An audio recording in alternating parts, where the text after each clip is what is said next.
안녕하세요. 반갑습니다. 저는 국립해양생물자원관에서 연구하고 있는 김일훈 박사입니다. 여러분들 만나려고 저기 충남 서천군에서 왔어요. 서천군 어딘지 아시나요? 아주 멀리서 왔습니다.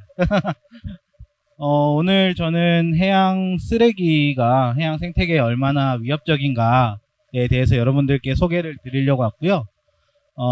관련돼서 제가 연구를 하긴 했는데 저는 원래 바다 거북이랑 바다 뱀을 연구하는 해양 파충류 박사입니다. 그래서 오늘 얘기의 서론에서 바다 거북에 대한 얘기를 간단하게 드리고 하려고 자료를 준비했고요. 바다 거북도 해양 쓰레기와 또 관련돼 있는 컨텐츠가 있어서 영상을 같이 보면 좋을 것 같아요. 이거는 바다 거북이를 소개하기 위해서 저희가 만든 영상이고요. 우리나라의 거북이를 대상으로 거의 촬영을 했습니다.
우리나라에서 죽어서 발견되는 바다 거북이들이 왜 죽었나를 밝히기 위해서 폐사체들을 다 모아서 걔네들을 부검하고 있습니다.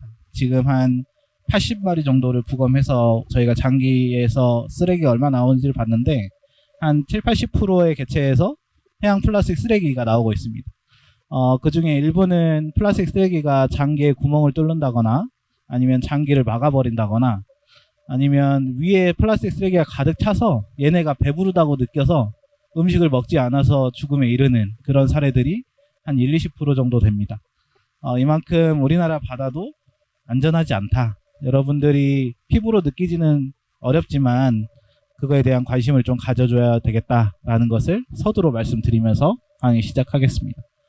여러분들에게 일단 해양 플라스틱에 대한 이해를 좀 설명드리고 싶어요. 여러분들이 플라스틱 쓰레기라고 하는 거에 대해서 당연히 모두 다 알고 계시겠지만 해양에 있는 쓰레기는 크게 세 가지로 나눌 수 있습니다.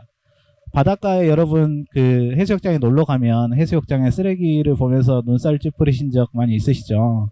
그런 것들을 이제 이런 해안 쓰레기라고 부릅니다.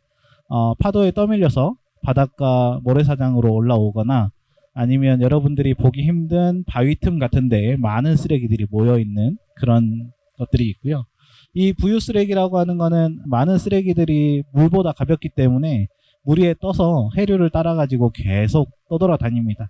이런 애들을 이렇게 부유 쓰레기라고 부르고 마지막으로 가장 심각한 문제를 일으키는 침적 쓰레기가 문제가 되는데 많은 그물이나 어업활동에서 쓰는 것 그리고 생각보다 무거운 쓰레기들이 바다로 떠밀려가면 바다 밑에 이렇게 깔려가지고 아예 물속에서 분해될 때까지 수십 수백 년 동안 물속에 깔아앉아 있는 이런 침적 쓰레기들로 구분이 되는 거예요. 우리나라에는 해양 쓰레기가 얼마나 많이 있나 여러분들이 우리가 이제 육상에서 만든 쓰레기들이 바다까지 가진 않다고 생각하시겠지만 상당히 많은 쓰레기들이 바다로 흘러가고 있습니다. 물론 바다에서 직접 생기는 쓰레기들도 있어요. 어업 활동을 하다가 그물이 이렇게 유실된다거나 어민들이 바다에 쓰레기를 던진다거나 이런 것들도 발생할 수 있고 여러분들이 해수욕장을 하다가 바다에서 그냥 내가 쓰레기를 버리는 것도 바다로 흘러가겠죠. 그렇지만 상당히 많은 육지의 쓰레기도 바다로 흘러 들어갑니다. 우리가 분리수거를 철저하게 하지 않으면 많은 쓰레기들이 비가 올 때 물에 흔들려가지고 그 물에 쓸려서 바다로 흘러가요.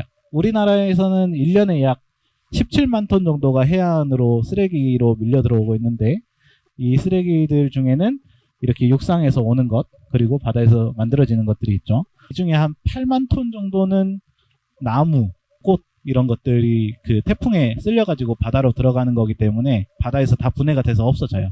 근데 그 중에 8만 톤 정도를 제외한 나머지는 바다에 떠돌아다니거나 바다 밑에 깔아앉아가지고 많은 생물들한테 영향을 미치게 됩니다. 생태계에 전반적으로 이렇게 파괴를 일으키게 되고 해안 안전을 저해하는 문제가 있습니다. 선박이 쓰레기들에 의해서 사고가 난다거나 이런 문제들이 발생하고 있고 우리가 직접적으로 느껴지는 거는 경관을 훼손하는 여러분들이 바닷가에 갔는데 경치가 좋지 않아 라고 하는 이런 경관 훼손의 문제들도 발생할 수 있습니다. 경관 훼손은 바다에 사는 생물들이 느끼기에 그렇게 심각한 문제는 아닐 수 있지만 인간에게 많은 영향을 주게 되고요. 단순히 눈을 찌푸리는 것뿐만 아니라 많은 관광객들이 감수하는 영향으로서 경제적인 피해도 이렇게 일으킨다라는 것. 플라스틱은 어떻게 생겼나? 이거는 약간 좀 논쟁의 여지가 없진 않지만 정설로 느껴지는 거는 이 코끼리를 보호하기 위해서 플라스틱을 만든 거였어요. 당구라는 게임 아세요? 당구? 이렇게 공을 쳐가지고 포켓에 넣는 당구라는 게임이 처음에 생겼을 때 저 당구공이 아주 단단해야 되거든요. 그래서 이 당구공을 코끼리의 상아를 깎아가지고 동그랗게 만들어서 썼었어요. 사진에서 보시면 이게 다 코끼리 상아인데 당구공을 만들기 위해서 이 코끼리를 죽여야 했던 거죠. 그래서 이 코끼리의 상아를 대체할 수 있는 물질을 만든 사람에게 현상금을 걸어가지고 처음으로 개발된 게 이 플라스틱입니다. 야생 동물을 보호하기 위해서 최초의 이 플라스틱 당구공을 개발했고 이 합성 물질이 점점 발달하면서 이제 플라스틱으로 개발되었다라는 겁니다. 동물을 보호하기 위해서 만들어진 플라스틱이 돌고 돌아서 다시 동물들을 괴롭히고 있는 이런 아이러니한 상황이 됐죠. 플라스틱은 아주 다양한 방법으로 해양 생물에게 영향을 미치고 있어요. 아까 거북이의 장기에 구멍을 뚫는다거나 거북이 장기를 막게 한다거나 이런 문제가 단순히 거북이에만 있는 건 아니고 많은 해양 생물들한테 있는 문제이고요. 우리가 바다에서 어업 활동을 할 때 그물을 설치해 놓으면 이 어업물을 잡게 되는데 우리가 어업 활동을 하다가 잃어버린 버려진 그물들에서 이유 없이 죽어서 그 물 속에서 썩어가는 수산물이 전체 우리가 잡는 거의 10% 이상 됩니다. 그래서 이 유령어업 문제가 상당히 심각하다라는 것들이 있고요. 그리고 이제 해양 안전사고 문제입니다. 버려진 쓰레기가 아까 영상에서 보신 것처럼 둥둥 떠다니는데 그게 뭐 위험해라고 생각하시겠지만 상당히 많은 그물이나 밧줄 같은 것들이 선박의 스크류에 걸려가지고 우리나라 해안 사고 3,000건 중에 300건 정도, 그러니까 한 10% 정도는 쓰레기 때문에 배가 침몰하는 거예요. 잘 가던 배가 쓰레기에 걸려가지고 이렇게 넘어져 버리면 그거에 대한 피해는 훨씬 심각해지는 거죠. 그리고 이 플라스틱 쓰레기가 단순히 해양 생물이 먹고 끝나는 게 아니고 어차피 먹이망에 따라가지고 점점 큰 생물, 우리가 좋아하는 참치나 연어 같은 이런 생물들에게 플라스틱이 점차 옮겨집니다. 여러분들 그 뉴스에서 혹시 보셨는지 모르겠는데 지금 우리 사람이 일주일에 신용카드 하나 분량의 플라스틱 쓰레기를 먹고 있다. 근데 이게 불과 한 5년, 10년 뒤에는 그거의 2배, 3배보다 훨씬 많은 것을 먹게 될 수밖에 없다라는 겁니다. 이게 단순히 여러분들에게 경각심을 주기 위해서 하는 얘기가 아니고요. 통계적으로 그런 연구들이 많이 나오고 있습니다. 전 세계의 많은 생물들이 플라스틱에 의해서 영향을 받고 있고요. 특히 해양 생물은 지금도 많은 생물들이 멸종에 처해 있습니다. 심지어 이 멸종에 처해 있는 종들의 위험 요인 중에 플라스틱이 아주 심각한 비중을 차지하고 있어요. 지금부터는 사진들을 몇 개 같이 볼 거예요. 단순히 눈살을 찌푸리는 것뿐만 아니라 이런 것들을 통해서 우리가 좀 인식을 개선하고 그런 노력이 필요한 것 같습니다. 해양 쓰레기가 경관에 이렇게 떠밀려 오는 이런 해양 쓰레기들이 많이 있어요. 어업 활동을 하다 보면은 유실되는 부표가 엄청 많습니다. 이 부표들은 다 어업 활동에서 유실되는 건데 태풍 같은 거 오면은 이게 떠밀려 가지고 바닷가로 오는 거죠. 여기 오른쪽에 보시는 것들은 아까 북태평양 쓰레기지대에서 보이는 그런 물 위에 둥둥 떠 있는 그런 쓰레기들이고 요 밑에 있는 것들이 유령어업에 이용되는 그런 쓰레기들이에요. 그 어업 활동을 하다가 잃어버린 그물들이 바닥에 깔려가지고 분해되지 않고 수십 년, 수백 년 동안 많은 생물들이 이유 없이 걸려서 죽게 되는 그런 문제가 있습니다. 플라스틱 쓰레기들을 누가 먹을 것 같은가에 대해서 생각을 해보면 많은 작은 생물들부터 영향을 받고 있다입니다. 동물성 플랑크톤은 물 위에 둥둥 떠다니면서 물과 함께 이런 음식을 먹고 그 중에 물은 뱉어내는 식으로 그런 피딩을 해요. 그래서 이거는 실내 실험에서 플라스틱 조각들이 있을 때 이 형광으로 염색된 플라스틱을 얘네가 얼마나 먹는지를 실험했는데 상당히 많은 것들이 위에 쌓여 있고 이것들이 어차피 먹이망에 따라서 큰 생물들한테 가게 된다. 요거는 개찌렁이가 플라스틱 부표를 갉아먹고 있는 사진이에요. 플라스틱 부표가 물에 엄청 많이 떠 있는데 많은 생물들이 그 플라스틱 부표에 붙어가지고 기생하면서 살게 됩니다. 이 개찌렁이는 플라스틱 부표를 먹이로 착각해서 계속 긁어먹는데 영양분이 아무것도 없어요. 그러니까 얘는 계속 플라스틱을 먹고 몸속에 플라스틱을 저축하고 있는데 얘를 먹는 다른 포식자들이 얘를 먹게 되는 거죠. 이 사진은 말미잘입니다. 말미잘의 그 다리 사이에 이 플라스틱 끈 같은 것들이 들어있는 이 플라스틱 조각 보이시죠? 이것들은 여러분들 굴, 조개, 홍합 이런 거 많이 드시죠? 그런 것들이 바닷물을 이렇게 다 먹었다가 뱉어내면서 먹이 활동을 합니다. 우리나라 연안에서 채취한 굴이나 담치, 바지락, 가리비에서 그 위 속에 플라스틱 조각들이 있다라는 겁니다. 제가 연구하고 있는 파충류도 상황이 별반 다르지 않습니다. 파충류는 물고기랑 다르게 물에서 숨을 쉴 수 없거든요. 얘네들은 폐로 호흡을 하기 때문에 수면에 올라와서 숨을 쉬고 물속으로 들어가서 먹이 활동을 하는 이런 활동을 꾸준히 해야 됩니다. 근데 이런 버려진 그물에 발이 걸리면 얘네는 숨을 쉬러 수면으로 올라갈 수가 없어요. 그러면 물에 빠져 죽는 거죠. 바다거북은 바다에 사는데 물에 빠져 죽는 그런 안타까운 상황이 발생되게 됩니다. 이거 목에 그물이 걸려 있는 것도 보이시고, 우리 이 사진 많이 보셨죠? 얘는 올리브 바다거북이라고 하는 종이고요. 2015년에 이게 논문으로 보고가 됐었어요. 이 코에 박혀있던 하얀 거를 뽑았더니 이만한 12cm인가 3cm쯤 되는 빨대가 나와가지고, 우리가 그 카페 같은 데 가면 요새 종이 빨대가 많이 나와서 환경을 위해서 활동을 하고 있습니다. 이 종이 빨대의 효용성은 둘째 치더라도 우리가 해양 동물에 미치는 영향에 대해서 많은 경각심을 주는 중요한 사례였습니다.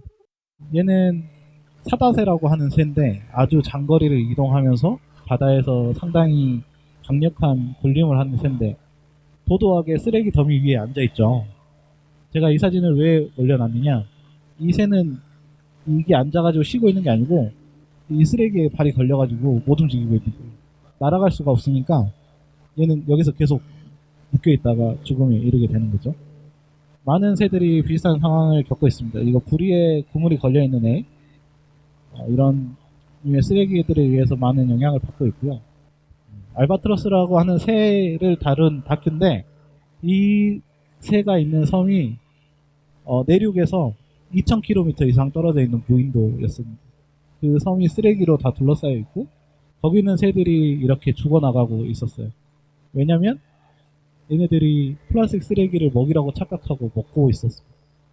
그리고 이 사진은 어미 알바트로스가 자기 새끼를 키우면서 새끼한테 바다에서 구해온 먹이를 주는 거예요.